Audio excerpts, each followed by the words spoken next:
So how this is going to go, we're just going to go through introductions really quickly, and then we're going to speak about the objective of the panel discussion today, and then we're going to actually get into the questions. So to start out, I again want to say thank you for coming and making time to speak and inform the community. And my name is Thais. I'm from Pasadena. I'm a youth development specialist in the nonprofit field, specializing in social emotional development.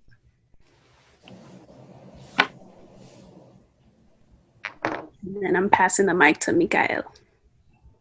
Hello, everyone. Thank you for all joining us. My name is Mikael. I'm from Oakland, California. I'm a proud father and aspiring, artist, and I just wanted to be a part of something with these individuals to help bring change in our community. Thank you for joining us. Hi, my name is Sky. I'm from the Bay Area. I'm a recent MSW graduate and a social change advocate. I specialize in the field of mental health. Hi, everyone. My name is OBAI RAMBO. I'm a fourth generation San Franciscan, first generation Vallejoan, and I currently work in the government sector, and I'm very much looking forward to tonight's discussion.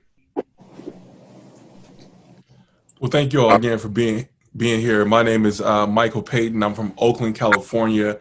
I did my undergrad at SF State, just recently graduated from NYU for my master's, and I'm one of the co-founders of Just Us For Us, and we are a collective of individuals who are using media to catalyze conversations around criminal justice reform and really trying to start dialogue between community and leaders in the community about how we can move change forward. So we're happy to have this discussion, and we're very much looking forward to creating a very productive dialogue tonight. So for this specific dialogue, we polled the community. There's a lot of things going on with the Black Lives Matter movement, and there's been talks of defunding the police. And oftentimes the community doesn't really know the logistics and the relationships and the inner workings of the justice system. So we kind of wanted to host this series that sparks awareness and gives them insight into how it works, so that they're moving based on more than just feelings, and there's information and knowledge for them to root their feelings into. So to start off, we're gonna start the first question with Chief Scott, and the question is, how does defund the police and the mayor's recent budget proposal affect law enforcement in SF? Thank you. Well, it's a couple of things. Let me start by, defund has a lot of meanings to different people, but basically what that means in terms of our budget is our budget will be reduced, and funds directly from the police department budget will be reinvested into the African American community. And I know, I've seen a lot of different definitions of what defund means, all the way from cutting the entire police budget to 50% of the police budget to reallocation of funds, at least in this city, in San Francisco, to really work toward helping really bridge some gaps and some needs in the African American community. I know Supervisor Shamann Walton is on the call and actually co-sponsored that initiative with Mayor Reed. So for us, it means basically taking money from our budget and moving those funds to help the African American community, which I support. I mean, this is going to come at a cost, a real cost to us.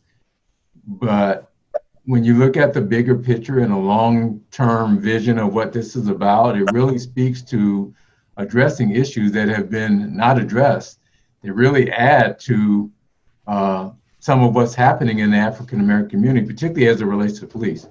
Violent crime and some of the conditions that we see with kids not getting, having opportunities for education and healthcare and things like that, trauma. I mean, all kind of things that impact people, in my opinion, entering into the criminal justice system.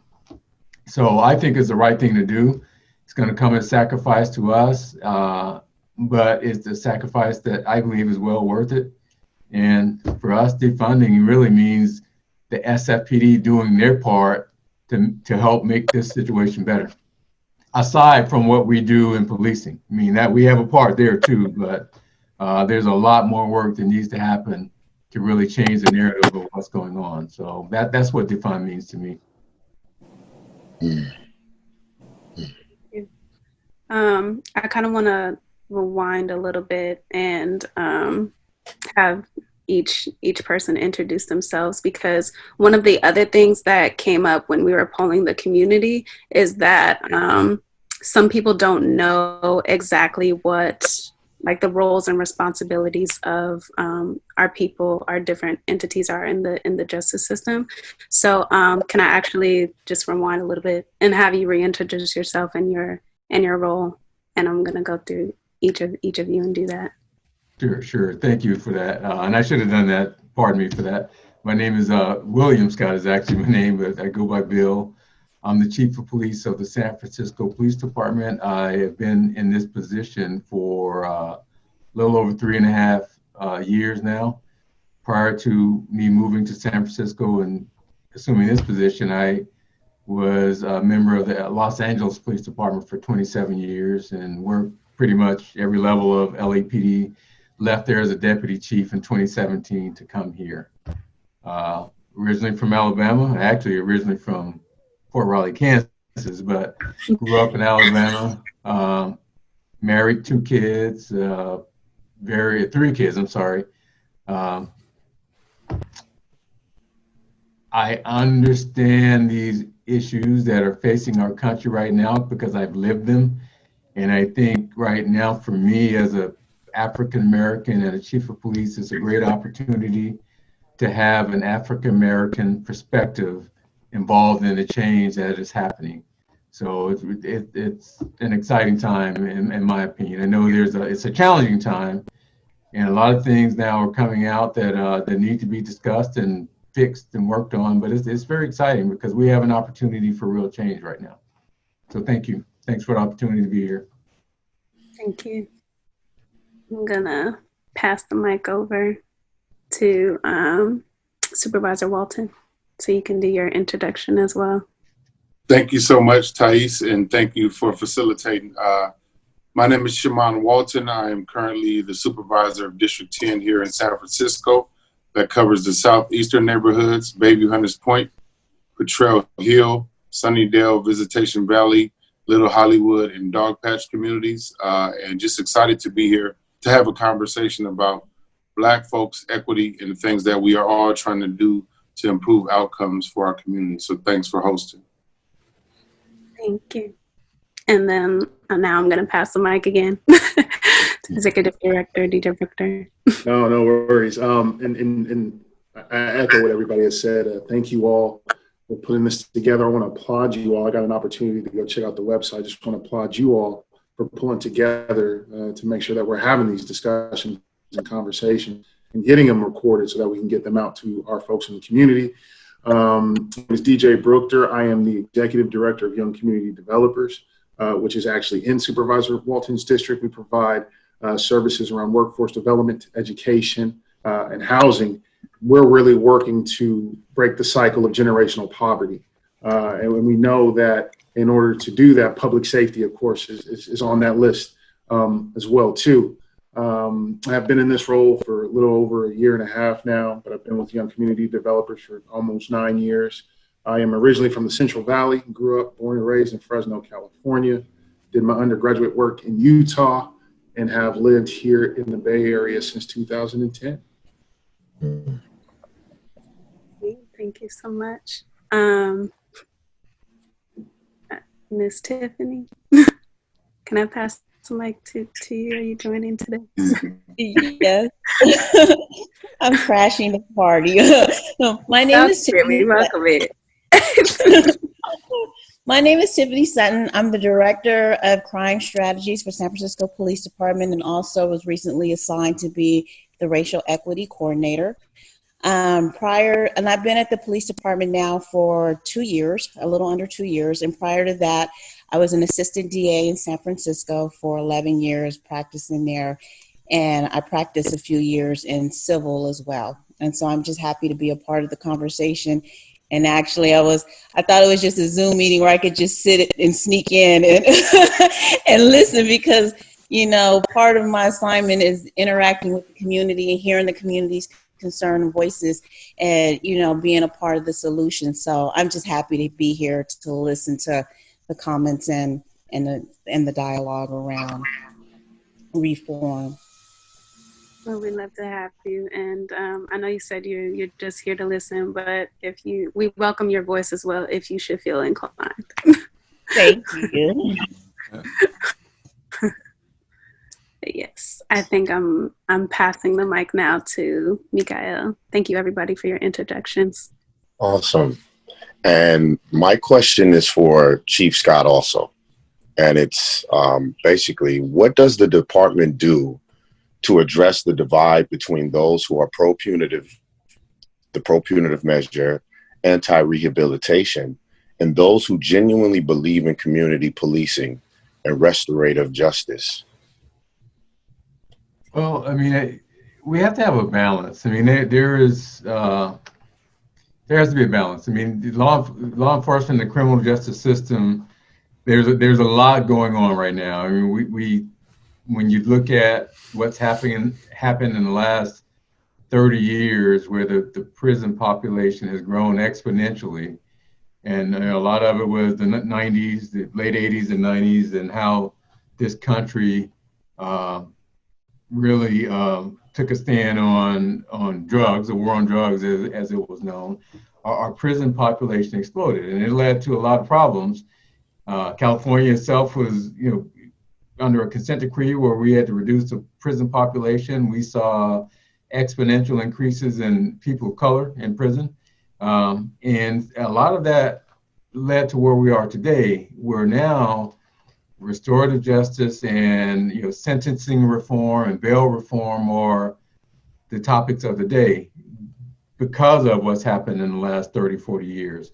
So there has to be a balance. I think in most parts of this country right now, San Francisco, no exclusion, really the focus is on holding people accountable for violent crime. And there's still a lot of punitive in that part of the criminal justice system. But when we look at lower level offenses, you know, lower level property crimes and all that, I think we've come a long way in terms of trying to have that balance. You know, there's been court decisions just recently on bail, and we're headed toward eliminating cash bail, which a lot of people will say is a thing of privilege. You know, if you don't have the money, you're going to sit in jail until your court date. If you have the money, if you have a bail, you can get out. So those inequities are changing. And for many of us that have been like me, that's been in this business for now going on 31 years, most of these changes are welcome. All you have to do is, you know, go visit a county jail, particularly our county jail, LA County Jail, any major city, go to any of the prisons, and you see the realities of the inequities and disparities. And that has to change. So I think there is a need for tough sentencing, and particularly with violent crimes, you know, but it needs to be fair and it needs to be equitable. On the other end of that scale is where you're going to see a lot more movement. There's debates about now, at least locally here, how we address narcotics offenders. If somebody is doing this to make a living and it's harming the community, is that a situation where, you know, jail and punitive needs to be higher? I think that debate is still out. You know, what I can say is what we've seen a total 180 is things like possession. You know, back in the day when I was a patrol officer, just possessing a couple of rocks of crack would land you in prison. That's not the case anymore. And it's probably for the better. I think it's for the better. So I think we're trying to strike that balance, really. And I think there's a lot of work to be done on that. And groups like you all and people who are engaged and woke about these issues will help move that narrative forward. Thank you.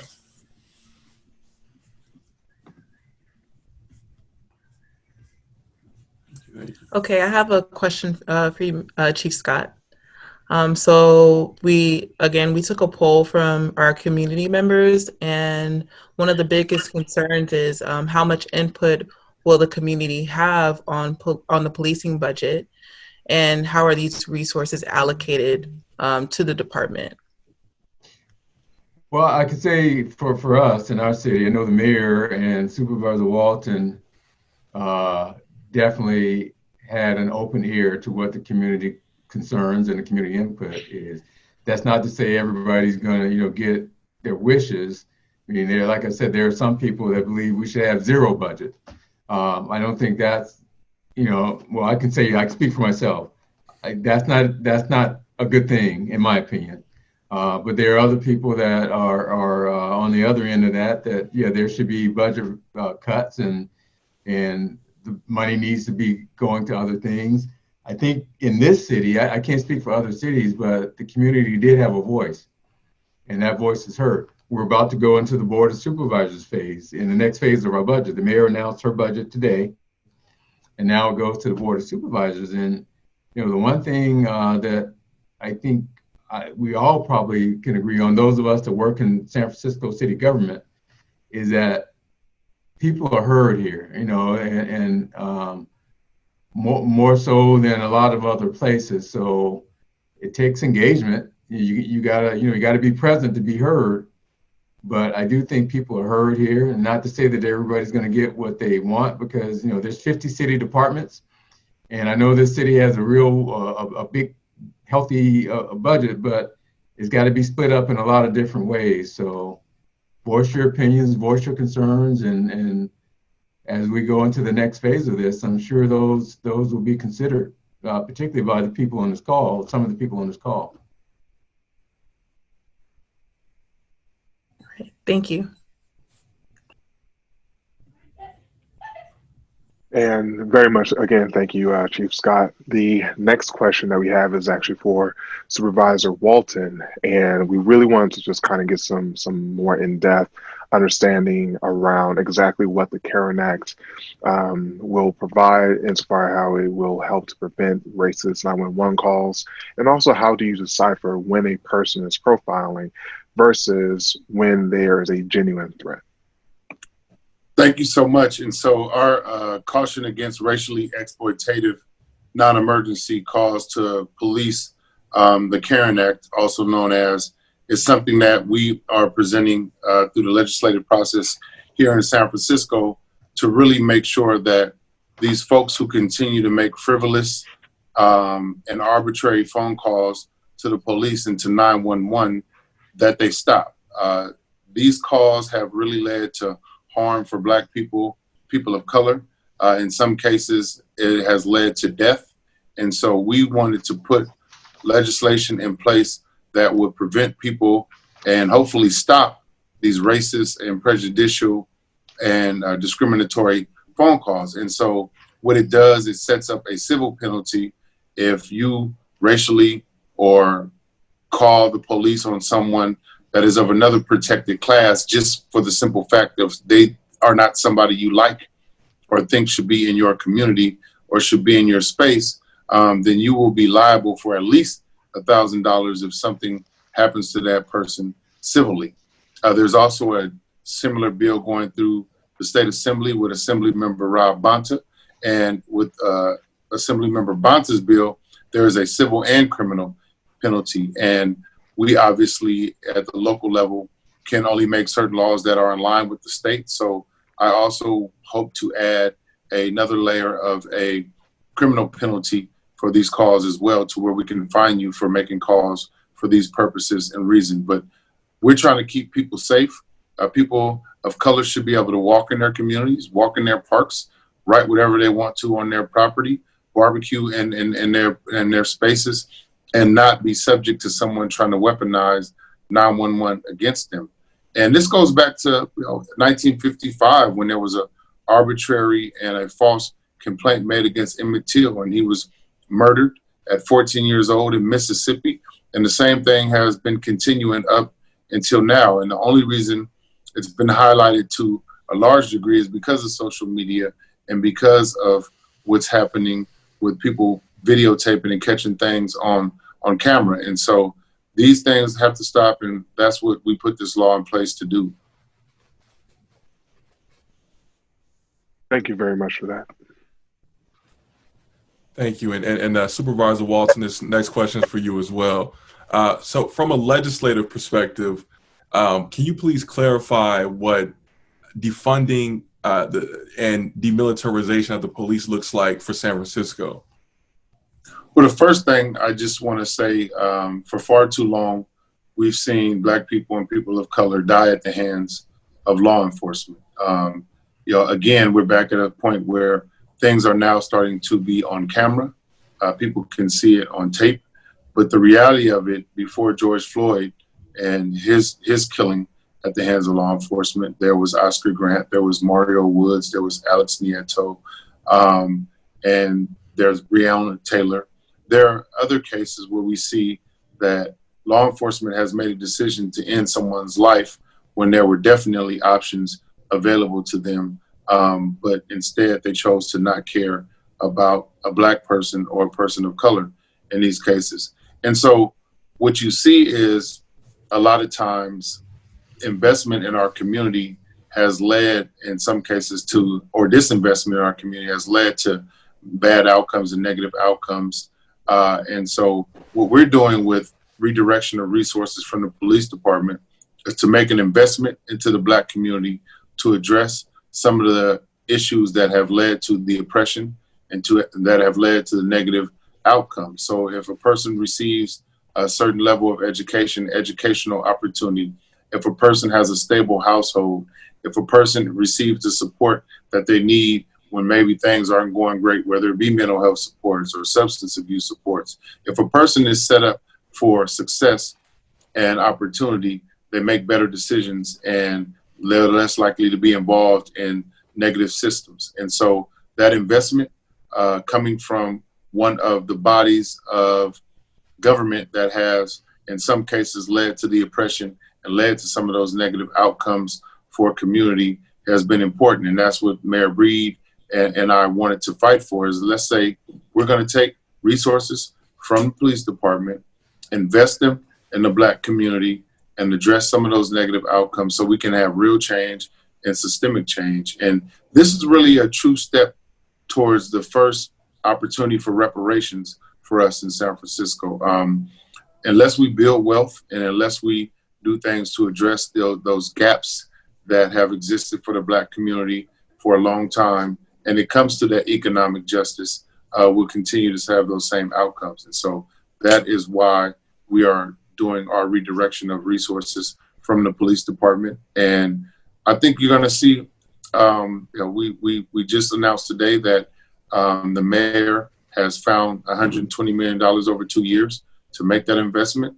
On the Board of Supervisors, I think it's our job. We're going to look at additional resources that we can pull to invest in community, because our main goal is to address racism, make those changes, and make sure that we don't need police in our community. We don't need certain responses in our community. And we can do that as a community if we make an initial investment and provide opportunity for folks on the front end. Absolutely. Thank you so much, Supervisor Walton. Thank you. This next question, I want to start with Supervisor Walton, but it's kind of open to everybody. In what ways, because I know there are certain tools and strategies that allow the community to kind of make their voices heard for law enforcement, but because we have a community with different knowledge and awareness about communicating with elected officials and using their agency, I'm wondering if you all could speak to what ways the community can use their voice to partner with both elected officials and law enforcement to partner for change. Well, there's a few things from my perspective, right? I mean, we have advocacy groups and organizers who see the problem in community, and they always reach out to folks in my position, say, These are the types of laws we need to pass to keep communities safe, to hold law enforcement accountable. And so one, there's the organizing in community, learning about the issues and taking it to lawmakers like myself so we can come up with responses and do things that are going to make a positive impact legislatively. So like whether it be the Karen Act, whether it be the fact that the district attorney and I wrote a resolution urging the Civil Service Commission to make sure we never hire police officers from other municipalities that have histories of excessive force, racial profiling, whether it be redirection of resources from the police department and finding out where we can get those resources.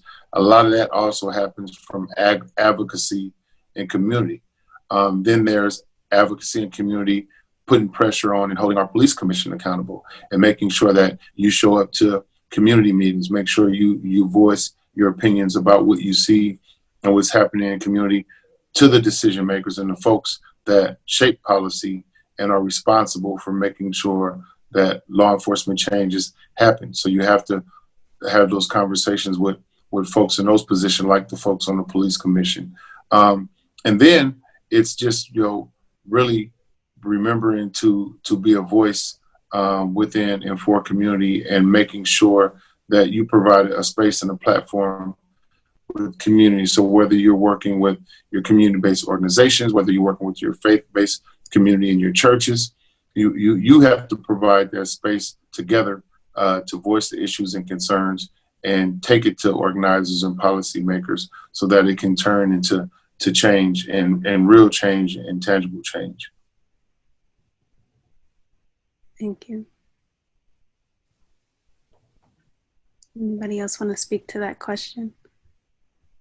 Yeah, I think if I can, and totally agree with Supervisor Walton and what he was stating. And I guess I think for this conversation, you all have asked me to come in as the executive director, which is great. So I'll definitely wear that lens, but do want to note that I do serve on the San Francisco Police Commission as well. And I think it's also about being, and I don't even think innovative is necessarily the word, but being creative. As an organization, we had a series going called the Chop Shop, where we actually brought law enforcement to community and barbershops and salons and had these very conversations that we're having right here, right now, right? So I think it's about being able to leverage and doing those things, having programs, within our communities where we provide these platforms and these spaces and places. I also think that now with the utilization of technology and how it can be utilized, I think allowing more folks to have a voice to now call in on police commission meetings, to call into the Board of Supervisors, because not everybody can break away at 2 p.m. to go to a Board of Supervisors meeting, nor can somebody come to City Hall at 5:30 p.m. that needs to feed their families. I mean, there's just so many inequities in some of the systems that we currently have. It's how do we shift and change those systems to allow those voices to be heard. I know that's one of the things that I was on another call with Chief and Commissioner Taylor. And, I would love to see us, even as we come out of this pandemic, be able to allow folks to call into commission meetings. They may make the meetings themselves longer, but I think everybody's voice needs to be heard when it comes to these issues on how we can actually work together. But I think definitely being creative, utilizing our community-based organizations, and holding folks accountable, and being transparent, as well too. So those are just a couple of things. Yeah, and I'll add, in agreement with what's been said by Commissioner Brookter and Supervisor Walton, or Executive Director Brookter. But another part of this too is community accountability. And look, I grew up in a Black neighborhood, and not to say that we didn't have problems in my neighborhood, but the one thing that happened during my era as a child, we couldn't get away with some of the things that young people are getting away with today. Now, granted, there weren't as many guns out there in the street and the like, but it was one of those situations in my neighborhood where if you were out acting up, you were probably going to get a whooping by your neighbor, and then when you got home, you're going to get another whooping. Now, I'm not advocating for child abuse here, but what I'm saying is there has to be some accountability among our neighborhoods and among our communities.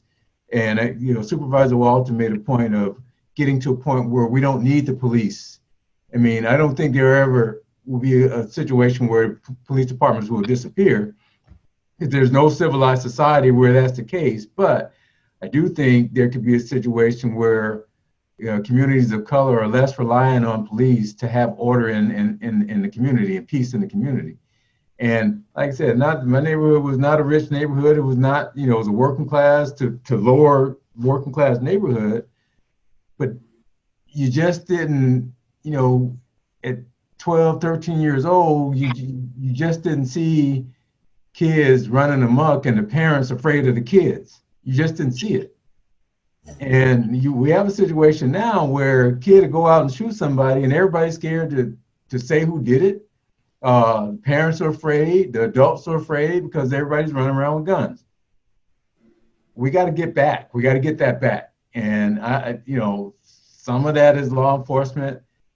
I would submit that we need to get back our communities, because the communities belong to the people. And right now things are just a little bit off balance. People are scared to engage, they're scared of what's going to happen, they're scared to, and we got to turn that around somehow. I'm not saying because the good old days weren't always good, but I think some things were much better when adults really police their own neighborhoods, and they police their own kids, and they police their neighbors' kids and their aunt and their nieces and their nephews and their grandchildren. It's been flipped now. That script has been totally flipped, and I think we got to get that back. Well said, and hopefully us coming together and having this type of dialogue and documenting it and sharing it, we will encourage more people to have a voice, to be a part of being more vocal or more active in producing the change we all know we desperately need in our community. With that, that's a great segue, if I may. May I, Ty? Everyone? To ask Executive Brookter the next question, if I may. And that question is, the ideal of defunding police is largely a grassroots initiative. And from a community perspective, what is an equitable and an effective end goal to this notion here in San Francisco? It's actually a two-part question, excuse me. And also, what would this look like to the community? Well, I think, Chief kind of began to touch on it, just a little bit there. Because it's interesting. As I'm hearing this dialogue and we're having these conversations with folks about defunding the police and end goals, I really think that this is the beginning, right? I don't think that there is an end in this, in wake of everything that's transpired across our nation and even here in San Francisco. Like, this is the beginning, to have these open dialogues, to have these, what for some folks are uncomfortable conversations that have needed to be had for centuries. And I think what will happen within our community is that we begin to open things up to say that we will have these dialogues, we will have our voices be heard. We will also work on policing ourselves and making sure that we're taking care of ours, and then allowing law enforcement to come in to say, this might be what the need is. Like, we understand what's going on in our communities, and this is actually what we need from law enforcement as we talk about safety with respect, right? And I think even for me, I'm really big on words and rhetoric, and when we talk about law enforcement and folks who enforce the law, there's also been a lot of conversations here in San Francisco about how a lot of our police officers don't live here, right? So you essentially have individuals that are coming in here to do a job where they are enforcing the law. We got to change the way that we speak, right? And not only that, but figuring out alternative ways to make it more equitable for even our officers to be able to live here. I think, to Chief's point too, if officers live in these neighborhoods that they're policing, I think things would be a little bit different. A little bit different when you know your neighbor and you know what's going on in your neighborhood. You're going to do things a little bit different. So, those are just, I think, a few things. Thank you.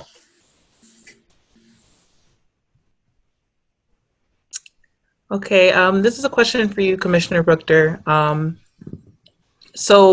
What are some alternatives to traditional policing in communities of color?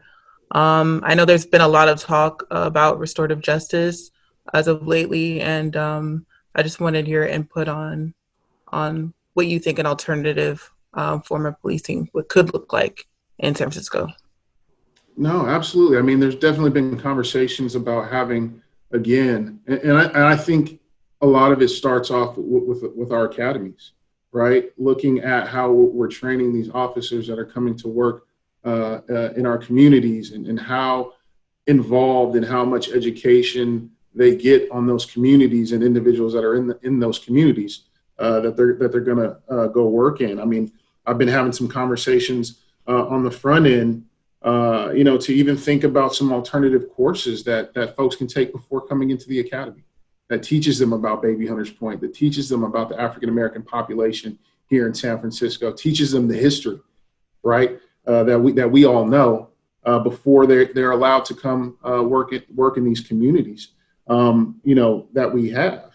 And I just really, and the biggest thing too, as I'm looking at this guy, is just the mistrust. I think for me, when I was growing up in Fresno, we had a school resource officer that was there all 4 years, knew us all by our first names.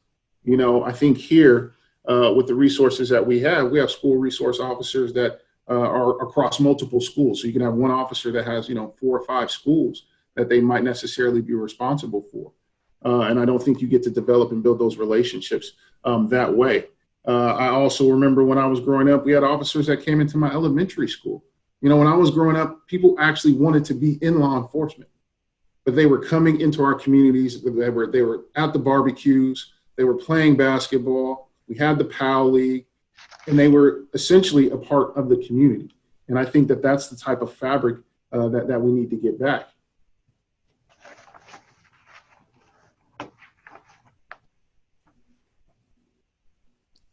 Thank you, Commissioner. Really appreciate it. So at the beginning, we were starting to talk about, things that need to be done. We're looking at policies. We're really trying to build in those inroads to a more equitable access to not only policing, but just the justice system as a whole. And one of the ideas that have been kind of tossed around for a while is the idea of reforming mandatory minimums. So I was kind of thinking, insofar as just San Francisco is concerned, how can the community, maybe the police department, and especially our legislative bodies and other politicians be advocates around abolishing mandatory minimums at the local level? It's set the example for Sacramento and beyond. I'll pose it. It's an open question, but I'll start with Supervisor Walton. Thank you, OBAI. Well, as we know, mandatory minimums are, state and federal laws that are put in place. And so you obviously have to lobby and advocate and organize with our state and federal officials to eliminate those. We were very ignorant here in this state when we was just so focused on punishment, and over criminalization of Black people when we came with 3 strikes laws and the laws that were put in place that were very harmful and detrimental to community. Violent crime is one thing, but what those 3 strikes laws did and what they were able to do was actually have people locked up and not necessarily provided an opportunity for change. And so mandatory minimums is one of the worst things that have existed in law enforcement. It was put in place to do what it did. They've been trying to eradicate the Black man since slavery, since segregation, since over-criminalization in the crack game. And that's what they continue to do. And mandatory minimums was one of those things that let you know that systemic racism is real. You can look at who's getting those mandatory minimums and what rate and what disproportionate amounts of folks that actually ended up getting those sentences. And it's a shame that people make certain mistakes and have to go away forever. And so the law did what it was set out to do. And so we have to lobby our state reps. We've made some changes here in California. We have to lobby the federal government, and there has been some changes, but we got a long way to go. Again, people still are disproportionately charged and criminalized for different types of drugs that people of color more are likely connected to versus the majority. So those are the things that have done a number on our community, and we have to put people in office that, you know, can spell out and let you know loudly and proudly what they don't support, what they want to fight against, and what they will change. Because sometimes people sneak in office. Sometimes people sneak in roles because they weren't explicitly asked certain questions and they didn't have to respond to it and give an answer that would let you know exactly what they think, what they feel, and what they're prepared to do. So got to lobby the elected officials, organize, and continue to fight against those mandatory minimums. Sure. Thank you so much. And I'll also, if Commissioner Brookter or Chief Scott would like to add on to that, definitely would love to have your sentiments as well, if you would like to. Yeah, I as far as mandatory minimums, I go back to, like I was saying earlier in my career, with what was going on in the late 80s, mid 90s, with, you know, crack epidemic. I call it an epidemic, and there were a lot of mandatory minimum sentences, particularly with drug-related offenses back then. I think we look in the rearview mirror and say that maybe that wasn't such a good idea. Now, like I said, it's just trying to find that balance and really to how we get through all the challenges that we see out there in the streets right now. And I think the focus right now being on violent crime really is really where the focus is in terms of, you know, the more punitive sentencing. I think is the right way to go. But I really can't tell you what the answer is, because what's missing here is we have not really figured out what the alternatives are, you know. And I'll go to drugs because I think that's the biggest problem. Narcotic offenses, that's what overloaded our prisons. Is it a public health issue? Well, it wasn't in the 90s when crack was the issue. Who was getting arrested for crack? Mostly people of color. Now we see meth and, you know, opioids and all that, and now it's a public health issue. Well, it probably was a public health issue all the time, but we're looking at it a little differently now. So, but I don't think we really figured out what the alternative is. You know, if we're going to treat people, let's treat them, and let's get the police out of it in the first place. Which that's what I advocate for. If we're going to call it a public health issue, let's call it a public health issue. But we're kind of in between. It's a public health issue when we want it to be a public health issue, which is not the right way to go. And then, you know, the in-between crimes, as I call, you know, if your car got broken into, and a lot of those crimes are driven by addiction, you know? And so we really got to decide what we're going to do and invest in the alternatives. You know, if we're going to treat addiction as a public health crisis, we got to invest in it and put the resources in place to build up the capabilities. So the police aren't the answer, which we know we aren't, because look what happened in the 90s. We didn't solve the problem. Right. So I just think there's a lot there, but it goes beyond just minimum sentencing. I think we have to really build out the other part of this. What's really the right way to go about this? And like I said, I focus on drugs because really that's what overloaded our prison system, in my opinion, anyway. Yeah. Thank you.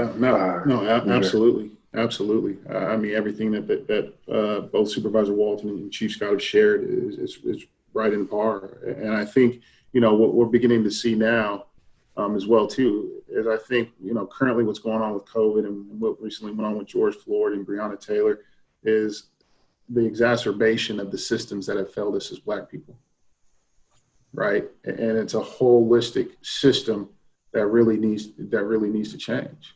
And so I think, you know, as we start also tapping in and having conversations with other city departments, you know, big ups, you know, to the mayor, to Supervisor Walton, to not come after, but to first have this dialogue with law enforcement, given light of everything that's going on. But again, really understanding that, you know, the police department is just one city government department within the entire municipality, right? So it's also, how are these other folks stepping up to this challenge and to the call as well, too. Thank you. Thank you very much. Pass it over to Michael. Yeah, so this is another open floor question to everyone. So too many people in our community, in the Black community, feel like for us, police are way too quick to use violence or excessive force when it comes to us, our community. So my question is, what kinds of additional training would be helpful for police in de-escalation tactics? Yeah, I'll start with your question. If I can go first on this one. Please. The de-escalation tactics are critical, but we have to go beyond that. And we just implemented a policy where we're no longer providing booking photos when we arrest somebody to the media or anybody else, unless there's a couple of emergency situations. But I don't think a lot of people really understand what's behind that. I'll speak for myself, but I'll ask this question. You don't have to answer it out loud, but how many people on this call have been the suspect in their lives? I have, and not because I did anything wrong. You go in a department store and you get followed around, or you're walking down the street, and you hear the door locks locked because people think you're going to, snatch them out of the car and take the car. Those type of things. It's so rooted in our psyche in this nation. And why is that? It's because of, in my opinion, there's a lot of science behind this, but it's because of how particularly Black men have been betrayed for generations. So, my thinking has evolved in this. I got to be honest, my thinking has evolved in terms of the criminal justice piece of this, because when we were in the midst of changing this policy, and I won't be long-winded on this, but I want to tell this piece of the story because it's important. Please. Every night when I got home from work and a news story came on dealing with police, I pressed record. Did it for about 2 months. And then I went back and looked at the images that were shown anytime there was a crime that made the news, and overwhelmingly, they were Black men or Latino men or Hispanic men, overwhelmingly. When that's all you see, how are you wired? Who do you think in your mind is the person that's the threat? And so it really goes beyond de-escalation. We're going to have to deprogram this country really on who the threat is. Because if you're on patrol and you're doing your thing and you see this person over here and you just think by all your experiences and the things that you see on TV and how you've been raised and what you've been told growing up that this person is a threat, you're going to have a higher anxiety level even out of the jump, out of the gate. And so we got to deprogram that. That's part of what this policy is about for us. We know it's just one thing, but it is a big thing in terms of changing that narrative. So de-escalation is really important, and we do it in San Francisco. It's in our use of force policy, it's in our training. We have crisis intervention training, which is the more officers we train, the more we see use of force go down, the more we see officer-involved shootings go down. So we believe it's the right thing to do. But there's a whole other piece of that, and that's the science behind bias, how we're wired to think. And a lot of that, when you look at what's on the media, who's portrayed as the suspects, the dangerous people, when you see that on the news over and over and over again, when you see that in the movies over and over again, it's natural to think, oh, there's my suspect. That's the person I need to be afraid of. That's the person that I need to put on the ground because they're a threat to me, or pull a gun out because they may have a gun. So there's a lot of work to be done on this. And that's why, for us, our policies on bias and how we address bias. Implicit bias, explicit bias, overt bias are really, really important to pull that back and start to change that narrative. Yeah. If I could just put a pin in that, I love what you said about deprogramming. That is so important. I work in media, so I understand how those images, constantly seeing those images over and over again, can program our society to look at a certain group a certain way. So I want to pose that to Supervisor Walton and ED Brookter. How do we start that process of deprogramming people from this notion of black, the black man as a threat or black woman? I have to first say that if a human being needs to be deprogrammed, they do not need to be a police officer. Period. Point blank. Amen. If a human being needs to be deprogrammed to treat black people and people of color with a certain level of respect, they don't even need to walk into a police academy.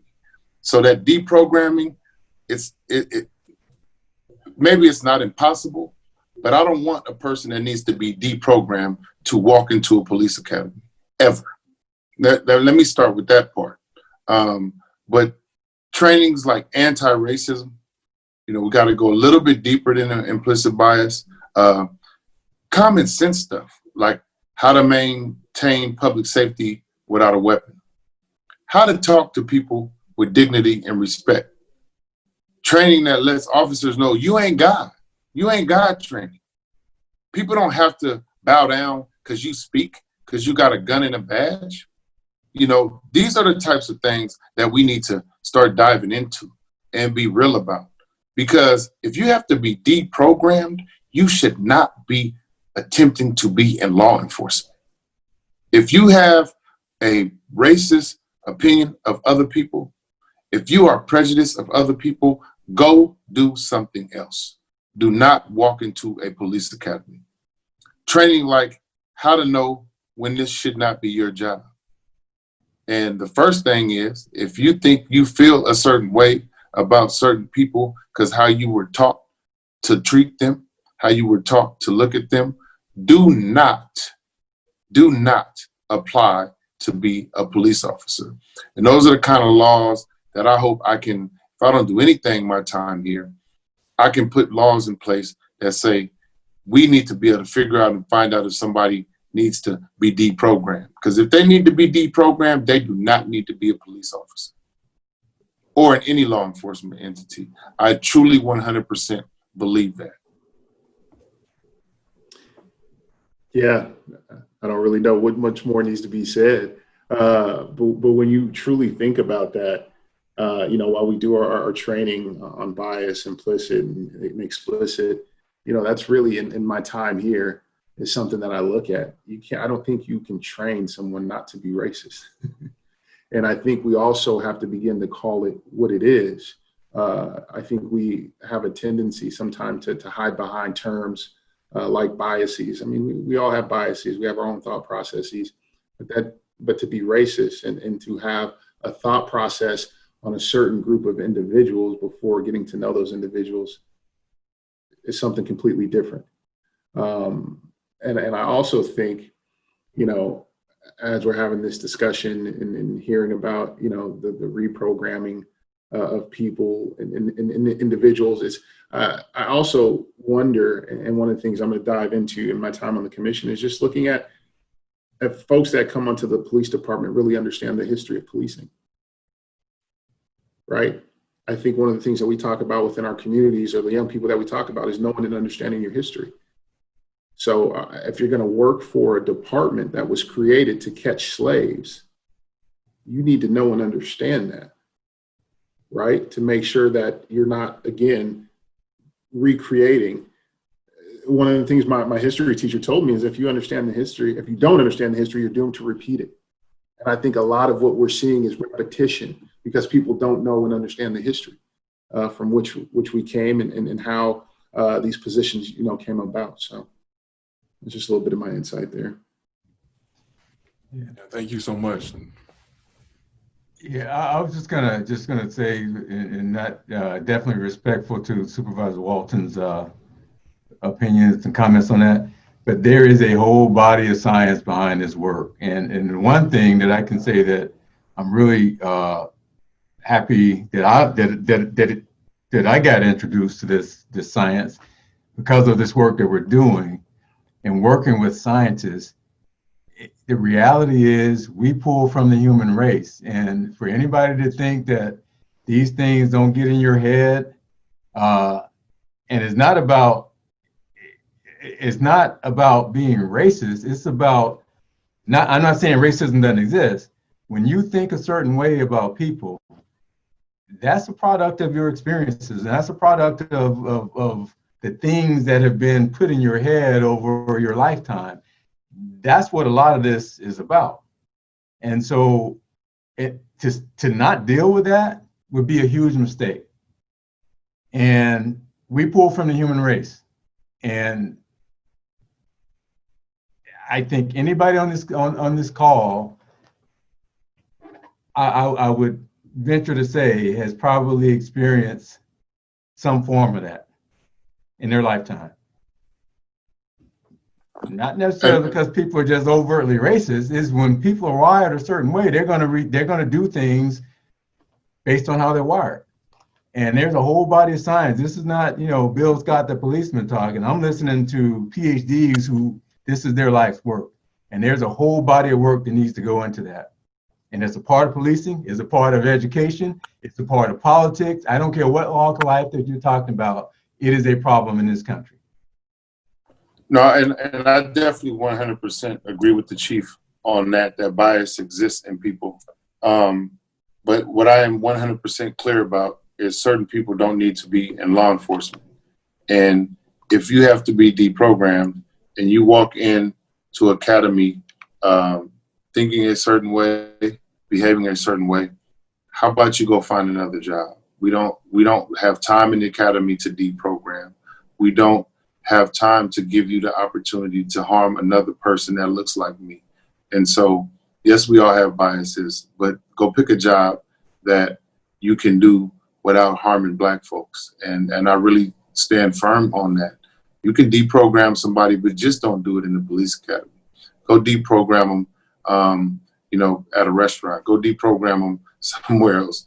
But we don't need folks walking around with guns and bulletproof vests that need deprogramming. I can't get with that one, Chief.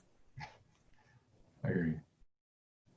Yeah, and I think also to add on to that as well too, one of the things that we talked about is also how folks are then wired once they are a part of the force, right? Because you might get some folks that come in that don't have these biases, but to Chief's point earlier, they come onto the force. If all the calls they're getting over the line are about Black and brown folks, right? We were actually able to just remove mug shots from being in the police stations. If every day I'm coming to work and I'm seeing mug shots of Black and brown folks, there's also that programming, that takes place, as well too, even when folks get on the force, as well. So, that definitely speaks to that science and that wiring. But yeah, definitely agree with both Chief and Supervisor Walton. Yeah, thank you all so much for your candid responses. We appreciate that. Yes. Just for this last question, kind of zooming out a bit, considering because you all touched on a lot of things within the justice system, considering that culture is the slowest thing to change. And considering the historical origins of the justice system and the way that the country profits off of prison systems, considering the bias and all these elements, what do you all believe is needed in addition to policy to shift the culture and to make a more just justice system? Well, I mean, outside of policy, well, I think everything is related to policy to some degree, but, when we talk about officers harming folks in community, one, folks need to be charged, prosecuted, and pay a consequence for breaking the law and harming people, whether they have a badge or not. And this above the law for law enforcement has led to some real detrimental consequences for Black folks. And so we have to get serious about what we do when officers harm people in community. And I think we're starting to see more of that, law enforcement officers being held accountable for the harm that they're causing. And that has to continue. We cannot let up on that, because you're going to make a different decision if you know that if you sit there and watch somebody have their knee on somebody's neck for 8 minutes and 46 seconds, you're going to get the same charge, and you are going to go down for taking a man's life with no regard just because of how they look. And so those things have to continue to happen. We need to continue to work, because one thing I do agree with the chief on is we have to work on how we keep our community safe and public safety without involving police. We talked about community ambassadors. We talk about giving resources to folks who have connection to folks who do damage and harm in community, and giving them a space and a role to play and keeping folks safe, because that piece is important. How we do public safety differently than bringing in law enforcement, we have to work on that. We have to build that infrastructure and allow for those strategies to receive the support and resources they need to be successful. And so, this is a long conversation about what do we do from alternatives to continue to have the same response when things have happened in community. And we're going to be talking about it for a while, but there are some simple things that we know we can work on. And it starts with everybody stepping up, being vigilant in community, and pulling together and working on our own strategies to address the issues that happen for Black folks. I'll take a stab at it too. In addition to some of the things that Supervisor Walton said, I agree. Accountability is very important, but it's also the little things, the finer things. And I can't remember whether it was Supervisor Walton or Commissioner Brookter that talked about respect and then treating people with respect and dignity. Living the values of the organization. That's what we have to be held accountable to the rules, but we also have to be held accountable to our values and how we treat people. Because here's the reality: is as tragic and bad as these incidents, like Mr. Floyd's incident or some of the other ones that have been mentioned here are, they're very few and far between. But the day-to-day interactions that happens by the hundreds of thousands every year, if we're not treating people right on those interactions, that's where you lose the trust. That's where you really, because anybody that's ever been stopped can probably remember how they were treated. Whether you deserve to be stopped or whether you didn't deserve to be stopped, you probably remember how you treated. I know I do. And when you weren't treated with respect, when you were treated, less than a human being should be treated, that you're never going to forget that. And many of those things never get reported. They never go to a complaint. They never even get to that level, but you always remember how you were treated. So we got to be held accountable to the values. And that's where, no misjustice or miscarriage of justice is too small when it comes to that. If we're not treating people the right way on those day-to-day interactions, we're never going to get there. So I agree with everything the supervisor says, but we got to focus on the small things too. Treating people with dignity, with respect. Some of it goes beyond policies. A lot of it goes beyond policies, to be honest with you. Because, we all have met that officer that may be doing everything by policy, but they just don't talk to people the right way. They don't curse. There's just something about the way they treat people that's just nasty. And it's a little bit harder to put your finger on that type of situation because oftentimes there's no policy violation. But we know what it looks like when we see it. So we got to go beyond just the policies. There's that day-to-day stuff that we really need to focus on. And I agree with both the supervisor and chief. and I know we're up against time, and I'll just leave us with this, and I think it's right in line with what Chief is saying and my own values, is that it's not about, you'll forget what people say. Over time, you forget what people do, but you never forget how somebody made you feel. You'll never forget that. Yeah, that's great. And so, again, appreciate everyone for their responses. We just want to open the floor up as we close out to any last thoughts from each of our panelists about path forward, any words to the community. You know, are you hopeful? How are you feeling? Let's hear your last thoughts. May I chime in? I wanted to thank everyone first and foremost for even taking their time out tonight to have this discussion and us all have this Q&A. Me growing up in East Oakland and being affected by police brutality, losing my uncle to it, I've always had not necessarily a positive association with police because of how it affected me personally, my own personal impacts. But after speaking with you today, Chief, and you as well, Mr. Walton, and you as well, E.D. Brookter, and just getting some questions answered in a more intimate setting, it gave me a lot more clarity and a lot more hope and a little more trust of being more vocal with my local police and trying to be more vocal and active and trying to help, benefit all of us as a people under this system that we really, we all know 9 times out of 10, we don't get a fair shake in it. So that was my piece, and thank you so much. Thank you. Absolutely. And I think for me, again, I just want to say thank you for having us and engaging in this dialogue. I think one of the things that we definitely know as well, too, with these systems and systems changes and reforms is that they take time. I ask community that we don't get tired of being sick and tired. We have to continue to fight. We have to continue to utilize our voice. As Nipsey has shown us, this is a marathon and it's not a sprint. That's one of the biggest things I want to have conversations with, especially when it comes to our young folks in our community. That change does not happen overnight. These systems weren't created overnight.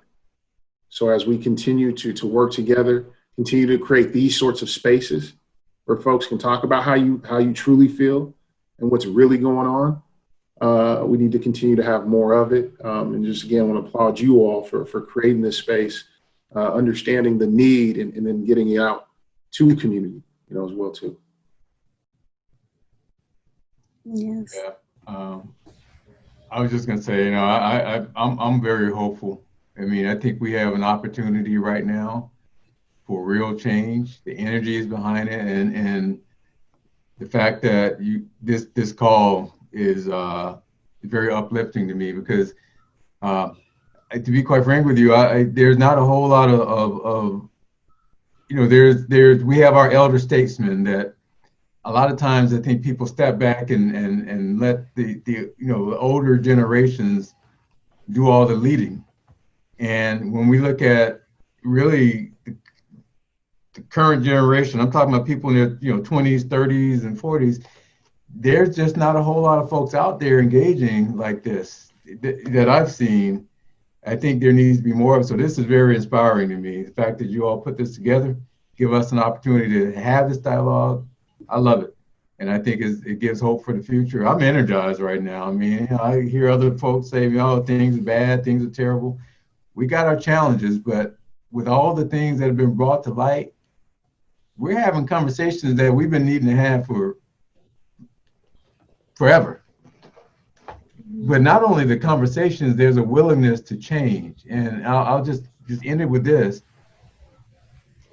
When Mr. Floyd lost his life, almost overnight, we saw police departments across the country changing their use of force policies. Many of these police departments that have been resistant before this incident, almost overnight. That gives hope that not only is there's a willingness to change now that we hadn't seen before. So I think that gives us hope. So look, keep doing what you're doing. You got an audience with me anytime you need it or want it. And in reverse, you know, I'd like to invite you guys to have dialogues with actually officers on the beat, because that's the next step. You know, for me to have this conversation is one thing, but we got to get the officers doing the work to have these conversations too. So that's a piece of work that we're pushing toward as well. We would love that. Thank you. Really appreciate it. I definitely just want to add, you know, one, thank you for hosting this forum. I definitely have hope because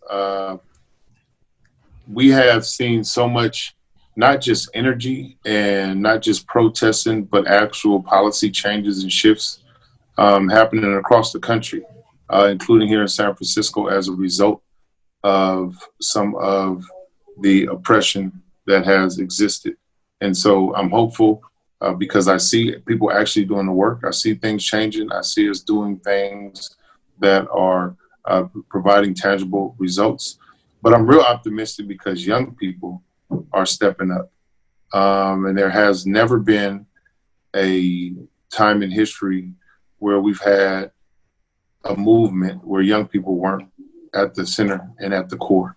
And because young people are ignited, because young people are coming up with strategies on how to address what's happened to us as Black people systemically and systematically, that is something that makes me extremely hopeful because I know that when young people are at the center, they're going to continue to do this work and push for those changes for a long time. And that is always something that gets me excited. Thank you. I want to appreciate everybody's last thoughts and also just to reiterate our appreciation because yes, we want to have this dialogue to inform the community, but we also wanted to model to the youth coming up behind us and the community that they can use their agency in order to have these discussions themselves and like move across barriers in order to create real change and understanding. So again, thank you everybody for taking the time out to meet and show up authentically. We really appreciate it. Mike, did you have any last words? Are you good? No, just reiterate what you said. Thank you all so much, Chief Scott, Commissioner Brookter, Supervisor Walton, Tiffany. We really appreciate every single one of you for taking your time and having this open, honest, candid discussion. I mean, these conversations have to continue, and hopefully we can continue this dialogue down the road. And Chief Scott, any way that we can engage down the road with any of the officers on the beat, we'd love to be a part of that as well. So just again, thank everyone. Let's keep this going and let's make the change. Thank you. Thank Good you. night, everybody.